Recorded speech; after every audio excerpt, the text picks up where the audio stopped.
Benvenuti. La mia MIS non è come quella del vice sindaco, è peggiore. Io arrivo da Belluno, a Belluno diluviava e appena sopra il paese di mia moglie addirittura nevica. Quindi, però, Aurelio ha detto che questo è il 19° anno. 19 anni trofici corrispondono esattamente, mi pare, a 235 lunazioni. 235 lunazioni precise, e questo periodo, si chiama ciclo metonico, ha proprio a che fare con gli argomenti che tratteremo. Quindi io non so se hai fatto apposta, però proprio hai beccato il 19° anno. Questo è il castello di Andraz, si trova immerso nelle Dolomiti bellunesi, nel comune di Livinallongo del Cordilana, in località Andraz, a quota 1750 metri. Salendo la strada che va al Basso Balzarico, 5 km prima, c'è questa deviazione che porta in 1 chilometro al castello, che si trova, poggia, vedete, su un enorme masso caduto dalle vicine montagne, ed è stato costruito nell'XI secolo d.C. e ha un'altezza di ben 42 molto alta e molto imponente. La storia qui, in questa stanza, detta anche stanza del capitano o segreta o polveriera, c'è un piccolo foro, quello che vedete qui sopra, praticato per scopi astronomici. Tutti dicono scopi astronomici e tutti lo attribuiscono a Nicola Cusano, che è il personaggio più importante che dimorò in questo castello. Questo castello è stato oggetto di una ristrutturazione molto lunga, durata 30 anni, cominciata a metà degli anni 80, terminata nel 30 giugno 2012. È stato riaperto il castello, ora c'è una villa, eccola qua, e all'interno di questa villa c'è un piccolo capitolo con la ricerca che io ho fatto 2 o 3 anni prima dell'apertura, dedicata appunto al foro. Il foro all'interno poi ci sono anche dei pannelli esplicativi e ancora so cosa sono. Quindi ecco, il foro lo vedete qui, in questa parete ci sono dei pannelli esplicativi e appunto oggetto, poche righe che trattano internamente della cosa.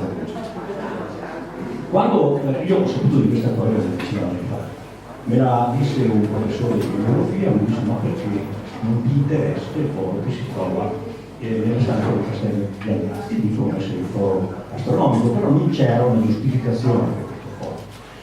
Ne trovai notizia su indicazione anche del professore che mi aveva dato che mi aveva detto che sta segnalando questa cosa, su questo libro di Gregorio Piaia, il quale, parlando di Cusano e del castello di Andraz, scrive che all'interno c'è una stanza dove c'è un foro, lui dice mnemonic, simile a quello che si trova alla chiesa di San Petronio a Bologna, che serviva a segnare l'altezza del giorno. Io mi recai dopo qualche mese nella stanza, era l'inverno, quando lo seppi, aspettai che lì tanta neve, quindi capito che la porta è oggi in questo momento sta certamente nevicando. Feci un rilievo, questo è il foro visto da vicino. Questa è una sezione trasversale del foro, vedete che quindi il foro è elevato di 16,7 gradi, però ha un campo angolare che va, è 10 gradi più alto, essendo la parete di 64 cm, si va da 11 gradi a 21 gradi. E sorprendentemente non trovo un foro rivolto a mezzogiorno, ma lo trovo invece declinante verso ovest, puntata verso ovest di 28 gradi rispetto al sud. In pratica ci troviamo in questa soluzione, vedete qui c'è la parete, il foro che entra, questa è tridimensionale, e qui vediamo dove si muove poi l'immagine del sole come vediamo più avanti. Quindi la cosa importante subito non è rivolto sud, e quindi questa indicazione, diciamo così, all'inizio mi tutta fuori strada, perché io cercavo una cosa e questa cosa non la trovavo, non la riscontravo sul luogo. La chiesa di San Petronio a Bologna, credo che i comunisti lo conoscano, c'è la più lunga meridiana camera oscura al mondo, ne parlerà poi Giorgio Mesturini, anche di questa meridiana, ha una grande linea, quindi lasci il discorso a Mesturini che passa per queste colonne, fatta nel 1655 da Gian Domenico Cassini. Questo è un elenco delle meridiane a camera oscura d'Italia fatto in una ricerca proprio di Giorgio Mestorini alcuni anni fa, dove sono indicate delle tante meridiane a camera oscura. Questa è la più vecchia di Cassini, e poi qui in rosso io ne segnalo ho segnalato quelle che sono state fatte prima di Cassini, prima del 1655. Vediamo che ce ne sono due qui: Ignazio Danti 1575, e qui ancora Ignazio Danti, e poi ce ne sono qui sopra ancora Ignazio Danti. Adesso qui i colori sono un po' spariti. E poi c'è questa, la più datata, diciamo così, 1467, fatta a Firenze da Paolo del Pozzo Toscanelli. Ora, quelle di Danti sono fatte tutte tra il 1475 e il 1480, prima della riforma del calendario. Quindi Danti, evidentemente, per questo meridiano, Danti è il nostro dominicano. Danti è uno dei membri della riforma del calendario, assieme ad altri personaggi, per cui ce ne sono tre di derivazione astronomica: Antonio Liglio, Cristoforo Flavio, e poi c'è questo signore qui che è appunto Danti. La riforma del calendario, fatta nel 1582, cancella 10 giorni del calendario esistente, perché appunto c'era, come vedremo, un errore nel calendario. Il calendario che era stato fatto nel 46 a.C. da Giulio Cesare era un calendario come quello attuale con 3 anni di 365 giorni e uno di 366 giorni, e però in questo calendario c'era un errore che la lunghezza che era stata calcolata con i 3 anni di 365 366 porta a 365,25 giorni, invece la lunghezza esatta dell'anno, 19 anni tropici che vanno il ciclo metonico di cui dicevo prima, l'anno si chiama anche delle stagioni, durano 365,24 giorni. Una differenza di 11 minuti che però in 100 anni comporta un errore di un giorno ogni 128 anni, e quindi di 10 giorni ogni 1280 anni. E questo crea dei problemi con la Pasqua. Dopo il calendario di Giorgio, che era morte la nascita di Cristo, dopo 3 anni della morte e la risurrezione di Cristo, la risurrezione ha a che fare con la celebrazione della Pasqua, che è legata al vincolo dell'equinozio di primavera, della luna piena e della domenica. I primi due vincoli, vedete, derivano dalla Pasqua ebraica, che si celebra nel mese di Nisan, quindi la risurrezione avviene in concomitanza con la Pasqua ebraica. Mese di Nisan, che è il mese di Pasqua, poi il 14° giorno di Nisan, che è un giorno di luna piena. E quindi c'è questo errore che ha a che fare con l'equinozio di primavera, perché l'equinozio di primavera era slittato di circa 10 giorni, ha a che fare con un altro errore forse meno noto, quello del Saltus Lunao, che ha proprio invece a che fare con il ciclo metonico di cui vi ho detto prima, perché le Pasque venivano calcolate tramite questo ciclo, appunto, che non era preciso ma non era precisissimo. La chiesa di Santa Maria Novella a Firenze, qui c'è il nostro parco Living, che è proprio il re di Firenze, il re di questa chiesa, diciamo, ha due grandi strumenti astronomici, sulla parte sud, due strumenti mnemonici, uno sulla destra e uno sulla sinistra. Io ho fatto queste immagini il 12 di settembre del 2018, casualmente proprio 10 giorni prima dell'equinozio. E quindi in questi 5 mnemoni da una parte e 5 dall'altra, quindi 10 ce ne sono qui sopra, che servono per indicare le ore più che altro, però c'è anche la linea equinoziale, ma si vede che in 10 giorni la linea equinoziale non è mai raggiunta. Quindi anche con piccoli mnemoni così noi riusciamo a capire che siamo ancora distratti dalla data dell'equinozio. E poi c'è questa armilla equinoziale molto bella, dove si vede chiaramente che 10 giorni prima l'equinozio è ancora distante dall'equinozio. Quindi qui si riesce a capire quello che è l'errore del calendario. Si riusciva a capire che evidentemente ci siamo, bisogna correggere il calendario. Diversa correggere il calendario, però bisogna correggere anche l'anno proprio. Quindi bisogna modificare questo dato. Quindi Danti fa questi strumenti che mette qui davanti e decide di farne un foro qui sul rosone e poi un foro più alto sopra sul mare. E all'interno costruisce due meridiane due meridiane che sono state ristrutturate di recente, in realtà le linee non c'erano fino a qualche anno fa. Ne parlerà anche di questa, credo, poi non ne parla. No, non lo so, comunque ci sono all'interno di Santa Maria Novella queste due meridiane fatte da Dante. Qui vediamo il transito del Sole, sempre il 12 novembre, è una pianta delle due meridiane. In questo libro di Simone Bartolini, Fori i monici di Ignazio Dante di Santa Maria Novella, Ignazio ci spiega a cosa servono questi monici. Sostanzialmente che cosa ci dice? Ci dice che se noi annotiamo in anima la posizione del Sole e abbiamo un riferimento, quello dell'equinozio, e aspettiamo l'anno successivo, con delle piccole correzioni che corrispondono, lui scrive, considerati i minuti di grado, a un'ora ogni minuto di grado, noi riusciamo a definire quella che è la posizione dell'equinozio. Poi ci dice anche che ai solstizi, invece, tra il giorno prima del solstizio e il giorno dopo del solstizio, all'equinozio il Sole si muove velocemente, varia velocemente la sua declinazione, invece i solstizi indicano circa 1,5 centimetri. Però Dante aveva a disposizione una latitudine per cambiare e questo gli faceva fare inevitabilmente un errore che Simone nel suo libro definisce in 8-10 ore circa. Ed è proprio così, perché noi vediamo, lui ha in mano una latitudine di Firenze di 43 minuti e 40 primi, invece 43, 46 e 27, quindi 6 primi e mezzo, che sono tanti, perché se lui dice che un primo corrisponde a un'ora, voi capite già loro che siamo ben distratti. Purtroppo definire la latitudine non era facile, era molto complicato in tempo. Nel 600 poi Cassini con la meridiana di Bologna fa biglietti fuori a Bologna proprio per capire meglio qual è la latitudine di un uomo, sulla quale inevitabilmente io posiziono una linea dell'equinozio errata.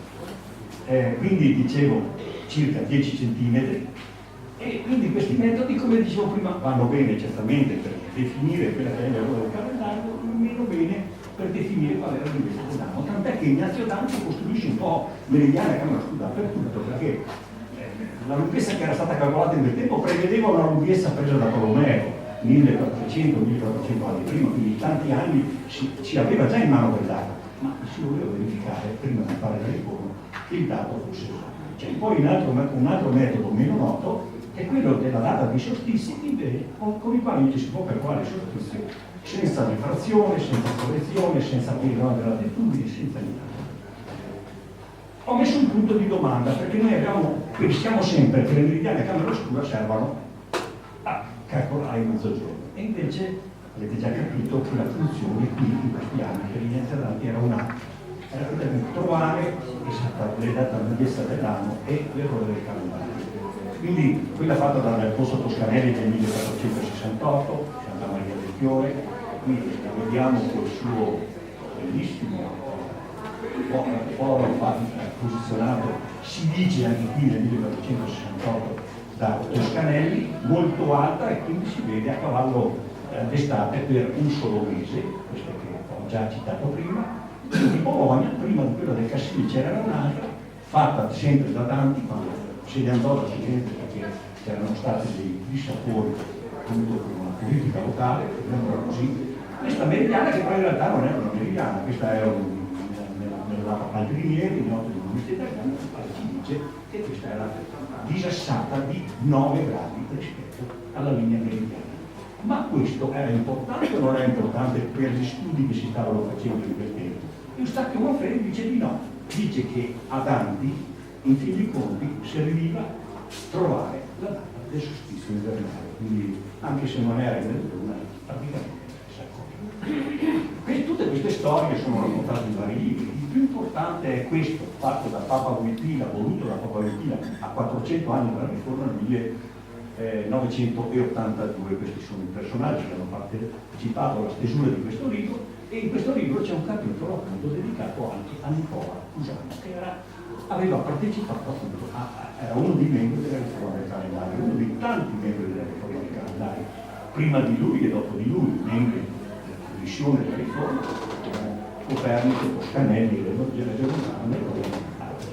Cusano nasce in Germania, a Cuse nel 1401, muore a Todi nel 1464 sotto Firenze. quindi è sepolto nella chiesa di San Pietro in Vincoli a Roma, perché dice se muori sotto la latitudine di Firenze, filosofo, pensa, se muori sotto la latitudine lo avesse seppellito a Roma, altrimenti mi seppellite a Cures.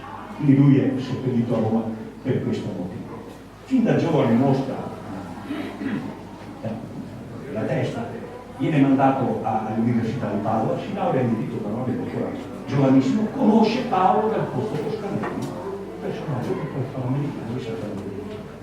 Torna in patria, diventa famoso per le sue emocomovie, per la sua teologia, soprattutto le sue bellissime omelie, e qui diventa il riferimento praticamente per tutti i papi della sua epoca, fino a Pio II che lo vuole con sé appena eletto nel 1450. È, dicevo, una intelligenza vastissima, non solo nella teologia e nella filosofia, ma anche nel campo dell'astronomia e della cosmologia. Nel campo dell'astronomia, partendo da lui e arrivando a Newton, questi sono i 6 personaggi più importanti. Qualcuno sorprenderà che ci sia anche soltanto, questo lo scrive Giuliano Romano, i giganti dell'astronomia da Cusano, secondo lui, partono da Cusano e arrivano a Newton. Sono proprio 6 personaggi che ho fatto vedere prima. Nel suo libro La dotta ignoranza, che è il più importante libro fatto da Cusano, egli addirittura immagina prima di Copernico il Sole al centro della Terra, quindi l'anima motrice è il Sole, e addirittura immagina anche delle altre vite al di fuori della nostra Terra. Odifredi addirittura si spinge più in là, dice Cusano ha anticipato Copernico, Galileo, Newton e Newton, che vedete qui esposti. Io ho poco tempo, questa storia di solito ho dovuto eliminare un'ora e francamente non so se sarà rimasto per qualcosa. Keplero nel 1596 scrive un libro, Il Mysterium Cosmografico, e definisce diviso il filosofo di Cures perché mette il Sole prima di Copernico, al centro dell'universo. Lui è un personaggio a cui la Chiesa affida il compito di scrivere un libretto, lo scrive nel 1439, dove lui calcola che dice c'è un errore di 7 giorni, sbagliava, però si incavola proprio con lui che aveva studiato degli strumenti precisi come la bilancia. Ecco, questo è un libro invece del nostro ingegnere Paolo Alberi, il quale ci fa vedere degli esperimenti fatti, non sono solo questi, ce ne sono anche altri, fatti con la bilancia, e dice che non esistono però degli strumenti precisi per misurare le oscillazioni del Sole. E quindi, siccome è un personaggio cucciuto, lui decide di fare da sé, quindi si compra 16 libri di astronomia, si compra questo globo celeste, un astroradio, un torpedo, tutti strumenti conservati nella sua biblioteca a Bernkastel Kues in Germania. Questo è il globo celeste, il più antico globo celeste che ha già indicato la precessione degli equinozi. Il torpedo di Cusano, uno strumento che voi capite che serviva certamente per misurare le cose in cielo, e questo astrolabio, bello astrolabio, che è un astrolabio, uno dice per vedere le stelle, questo serviva invece per vedere le altezze del Sole. Conosce von Perla e Reggio Montano, che sono astronomi di 400 suoi, diciamo così, che vissero nello stesso periodo, lo conosce Paolo dal Pozzo Toscanelli. Lui scrive che ognuno fa, una Maria Lombardi, fa una grande fatica a comprendere di avere sempre un margine di ignoranza che lui battezza come tocca. E dice però che bisogna cercare comunque, sapendo che non si arriverà mai all'obiettivo, bisogna comunque cercare di non arrendersi mai. E quindi dice di misurare con la geometria, la musica, la storia, era un filosofo, si muoveva per tempo la filosofia. Nel 1450 lui fa un'opera di modernizzazione in tutta Europa e nel 51 viene mandato a Roma, lo invita al vescovo di Bressanone. Qui entra in lite con la badessa Verena von Stuhl, la quale tutto voleva fare fuorché fa una stretta clausura con invece voleva Cusano. Si dice a tal proposito, ovviamente lo piace, vedete prima, che a un certo momento in quel periodo gli uomini venivano accalappiati anche un po'. E quindi il coniglio con le erbe aromatiche sembra che avesse delle dorme così particolare. La badessa invita Cusano al castello, gli prepara il coniglio, ma Cusano era un personaggio molto tagliato, rifiuta il coniglio, la badessa però non si arrende e glielo dà a mo' di colpetto. Che lui mangia avidamente, però non hanno un gran successo, perché poi la lite diventa molto grande, lei, la badessa, viene scomunicata e lui va a finire al castello di Andraste, che fa il foro, e come ho detto prima, cosa si può fare? Innanzitutto una cosa semplice, quella che avete prima Dante, e cioè se io annoto in un punto un anno prima e poi l'anno dopo, quando il sole passa di là, riesco poi in qualche maniera a trovare esattamente la lunghezza dell'anno. Ma qui vedete Eustachio Manfredi nel suo libro, un libro poi tradotto tra le altre cose Lunella, che è stato ricordato da Paolo qualche minuto fa, dice in questo libro che c'è con il metodo dei solstizi si devono, mettendo in conto le osservazioni di due momenti, uno prima e dopo solstizio, di quale si può trovare, dice, lo stesso parallelo al fattore, vuol dire stessa tecnica. Foro, questa è Crinale Grazia, questo è l'arco diurno, d'estate il sole passa molto alto, gli equinozi a metà strada, all'inverno invece passa molto basso. E l'inverno ad un certo momento c'è un giorno in cui il sole entra nella stanza, il 10 novembre, è il primo giorno, poi rimane dentro nella stanza, arriva al solstizio, poi fa il viaggio a ritroso e torna fuori dalla stanza uscendone il 2 di febbraio.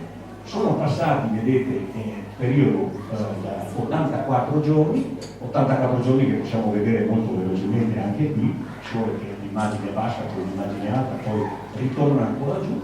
Dicevo 84 giorni, la metà è 42, se io sono la prima data, questi 42 giorni, io arrivo alla data del solstizio con questa, diciamo così, banale proprio formula, che è una cosa che si può fare poi sempre, ogni giorno c'è il sole. Sempre prendendo dei riferimenti, mettendoli nelle parti, quindi posso fare quante volte voglio durante un inverno questa operazione. Io l'ho provata a fare in una stanza della mia abitazione, eccola qua, ho fatto delle misurazioni, io vi sto a raccontare perché sono molto lungo, poi ho pochissimo tempo, comunque vedete che alla fine riesco a ricavare un solstizio che dista soltanto un'ora da quello che